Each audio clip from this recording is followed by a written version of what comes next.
Gledam kroz prozor mali, princeze bele što plešu, i zvuk se pahulja čuje kad se jedna od drugu češu.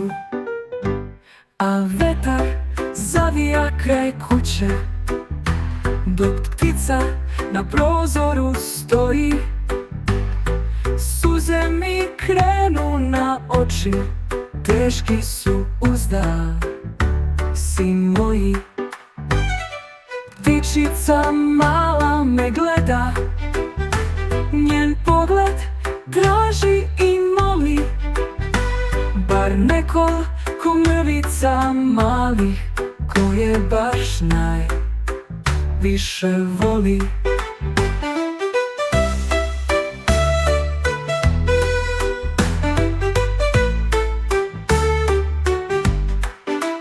Ptičica mala me gleda, njen pogled traži i moli, bar nekoliko mrvica malih koje baš najviše voli.